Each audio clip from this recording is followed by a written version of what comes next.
एक 18 साल का लड़का पढ़ाई करने के लिए गांव से शहर की ओर जाता है। शहर में जाता और कहता है, एक रूम मालिक के यहाँ पर जाता है, कहता है क्या आपका रूम खाली है, मुझे किराए पर रूम दे दोगे? तो कहते हैं हाँ, आपको रूम में दे दूंगा। और कहते हैं हम इतना पैसे लूँगा और इस महीने पे टाइम से किराया देना, और हमारा रूम आप हमारे घर में ही ले लीजिए, यहीं पर रहकर अपने जो काम करना है उसको करना, पढ़ना लिखना। अब दोस्तों रूम मिल जाता है। जो दोस्तों रूम के मालिक होते हैं, एक दिन दोस्तों इस बाग से वो बाहर की चले जाते हैं और रात में घर पर नहीं आ पाते, वहीं पर रुक जाते हैं। अब दोस्तों ये उस दिन उसके घर में ये अकेला था और जो मकान मालिक की पत्नी थी वो भी अकेली थी। उसी दिन दोस्तों रात में बहुत ज़ोर ज़ोर से कमरे से जो मकान मालिक की थी आवाज़ आने लगती है और ज़ोर ज़ोर से चीखने की आवाज़ आती है। तभी दोस्तों ये लड़का जो होता है निकलता है कमरे से और उनके कमरे के पास जाता है और देखता है ऐसी हालत, जिस ऐसा चीज़ देखता है जिसे जानने के बाद आपके पाँव तले ज़मीन खिसक जाएगी और आप सोचेंगे ऐसा भी होता है आज के ज़माने में। तो चलिए दोस्तों सच्ची घटना को आप सभी को सुनाता हूँ। उससे पहले चैनल पर नए तो चैनल को सब्सक्राइब करना और वीडियो को लाइक करना। तो दोस्तों ये सच्ची घटना है बिहार के पटना के एक छोटे पटना शहर के, जहाँ पर एक लड़का जिसका लड़के का नाम होता है मोहित। मोहित दोस्तों गांव में हाई स्कूल तक पढ़ाई करने के लिए शहर में चला जाता है, पटना में पढ़ाई करने के लिए। अब दोस्तों पटना में जब पढ़ाई करने के लिए जाता है तो वहाँ पर दोस्तों इनका घर तो कोई था ही नहीं, वहाँ पर रूम लेना था, रूम लेकर ही पढ़ाई करना होता है। तो दोस्तों 1 से 2 दिन जाने में लग जाता है और जब वह तीसरे दिन अटता है तो सबसे पहले रूम ही लेता है।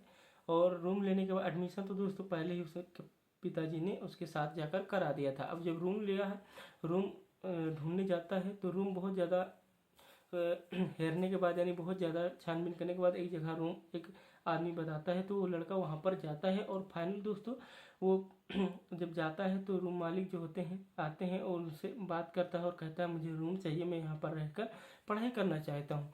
तो दोस्तों जो मकान मालिक होते हैं कहते हैं ठीक है कोई बात नहीं, आपको रूम मिल जाएगा, लेकिन टाइम से किराया भर देना। अब दोस्तों जो मालिक थे, मालिक का नाम दोस्तों उमेशर था, उमेश प्रताप सा। उमेश प्रताप कहते हैं ठीक है आपको रूम मिल जाएगा। उमेश प्रताप के घर में दोस्तों एक लड़का था, लड़का भी बाहर में कहीं पर जॉब करता था दूसरे शहर में। और दोस्तों जो उमेश थे, उमेश भी एक प्राइवेट कंपनी में दोस्तों शहर में काम करते थे, अच्छी खासी सैलरी थी। और जो उनकी पत्नी थी हाउस वाइफ थी, वो भी घर पर अकेले रहती थी। अब दोस्तों उनके पति छुट्टी पर आए थे, छुट्टियाँ खत्म हो जाती हैं। दोस्तों जो मोहित था, मोहित भी वहीं पर रहकर पढ़ाई करना शुरू कर देता है।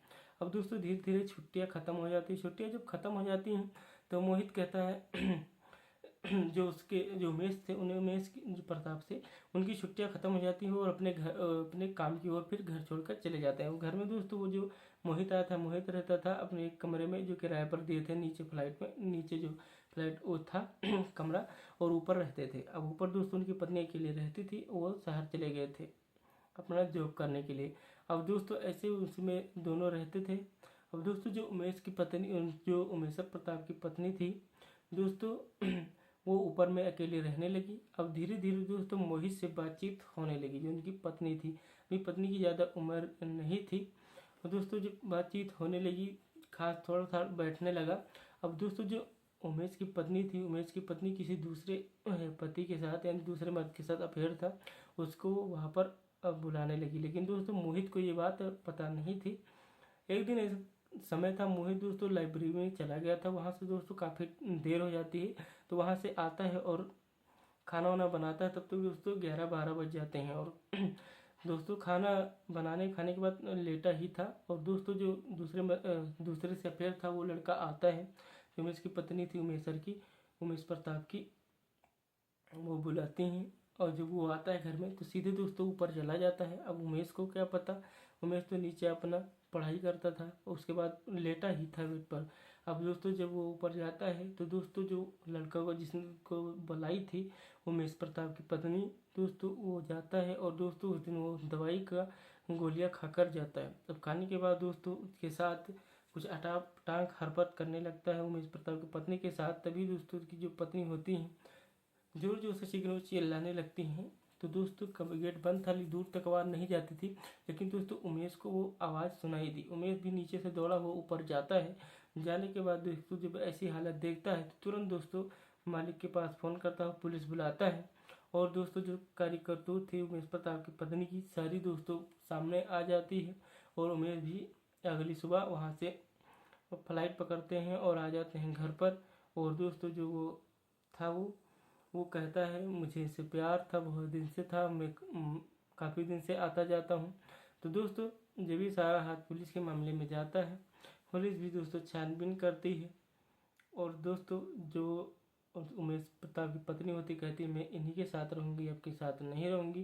तो दोस्तों वो उनके साथ चली जाती हैं और उमेश प्रताप अकेले ही रह जाते हैं। उमेश प्रताप अब अकेले घर में रहने लगे थे और अपना नौकरी भी छोड़ देते हैं। दोस्तों दुनिया में ऐसी ऐसी हरकत होती है, ऐसी ऐसी कहानी होती हैं, तो आप भी बच के रहिए, सतर्क रहें। इस कहानी से किसी को कोई भी मतभेद या किसी को बहकाने की कोई आवश्यकता नहीं है। ये कहानी दोस्तों हमने उठाया और यहाँ पर नाम और जगह इसका बदल दिया है। और दोस्तों ये कहानी सच है। तो आप सभी से विनम्र निवेदन है चैनल को सब्सक्राइब करना और वीडियो को लाइक करना। ऐसे ही कहानियाँ देखने के लिए मैं रोज़ आप सभी के लिए नई नई कहानियाँ लाता रहता हूँ।